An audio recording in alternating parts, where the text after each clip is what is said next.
Hello, all my Aries friends. I hope you're doing well. I know you like things short and sweet and to the point, and I don't want to leave anything out. First of all, I want to share my latest special with all of you and encourage you to go to my website because I've got a special. I know. This is the time when people need a reading more than ever and when they can afford it less than ever. And so I'm offering my birth chart readings and my forecasts, both the 6-month and 12-month forecasts at a sizable discount, okay? In addition, I'm adding a new feature. This is because so many of you have asked about this. Normally, I do my readings, I do them when my energy is high. That's the only time I can do it. And that varies. However, that might be at 8 o'clock at night, my time, which might be dark 100, your time. Anyhow, what I'm doing is offering an option. You are not required to order this, but instead of just sending your forecast to you in a video, I'm offering you the option of a one-on-one with me Zoom session during which I read either your birth chart or your forecast, whichever you have ordered. You're going to want to take advantage of that. I don't know how long I'm going to be able to keep that up, but I really do miss seeing you face to face. So it's not a hardship on me at all. In fact, I'm really looking forward to it. So just go to my website, MaxineTaylor.com. Okay, now let's talk about your fabulous forecast for the month of August. And I know I need my glasses for this one. Let's start. Well, I want to start with mentioning something I did during the overview. If you haven't watched the astrological overview for August, you might want to watch it. Mercury is going to move into the shadow of the retrograde on the 20th. And that means it's going to feel like Mercury is already retrograde. So I want you to be prepared for that. You're not going crazy. It's just the shadow of the retrograde. All right. Okay. Now, I'm going to start over here with Jupiter. In your first house, Jupiter is the greater benefic. Jupiter blesses you. It brings money. It brings joy. It brings expansion.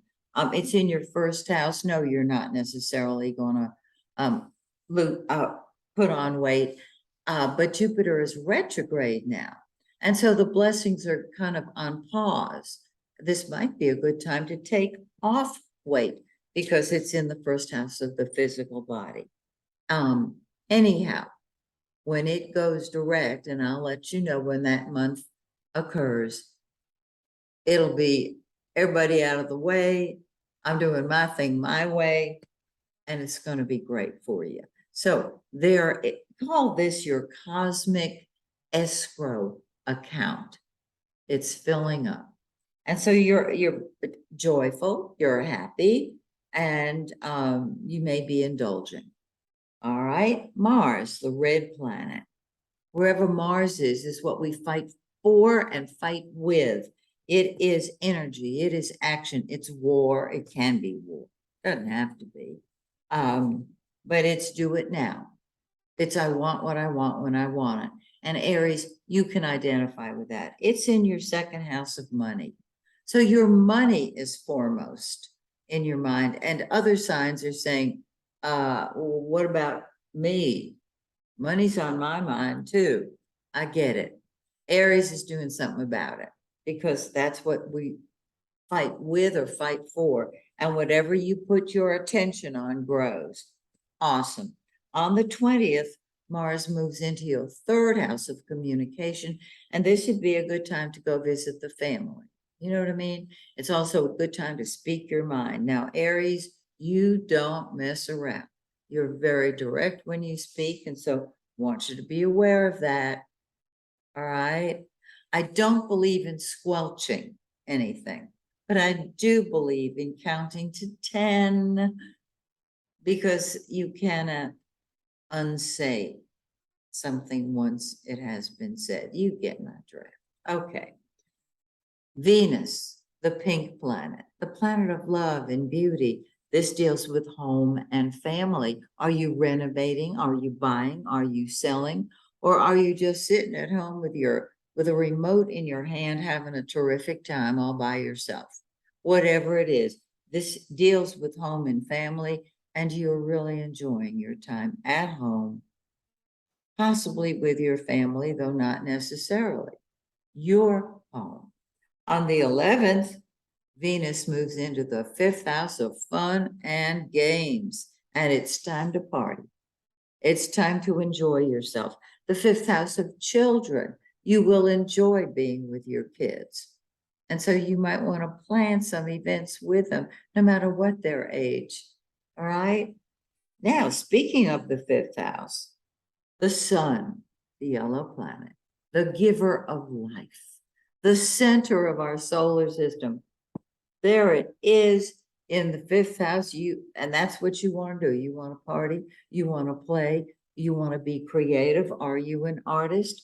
Venus is art and beauty. So on the 11th, when it moves into your 5th house, go for it. Go for it. And then on the 22nd, the sun moves into your 6th house.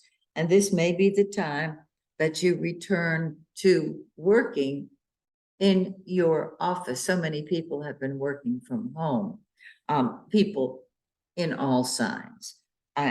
However, the sun is the giver of life, as you know, and you're going to enjoy, you're going to put life into your job and your health. So, whenever the sun's in the 6th, I always say, get thee to a gym. You probably have been already, but this is a time of fun when it's in your 5th house, and leadership at work when it's in your 6th house. Oh, and health too. The blue planet is Mercury. It's what we think about and talk about. It is not a doing planet. It's a communicating planet. It's been in your 5th house of fun and games, and it's going to stay there till the 4th. On the 4th, it moves into your 6th house of work. So you're communicating at work. You're thinking more of the projects that you might want to start. Cool. Remember, when Mercury is in the shadow of the retrograde, which it will be on the 20th, that's when everything is discombobulated.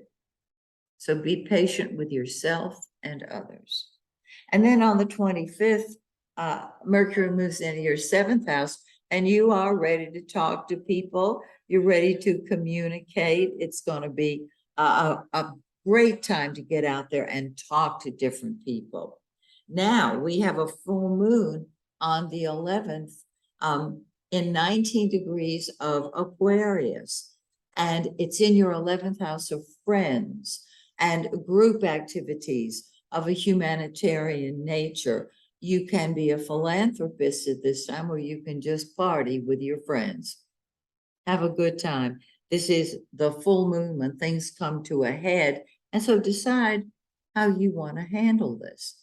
Find 19 Aquarius in your birth chart and combine what I just said with where it is in your birth chart.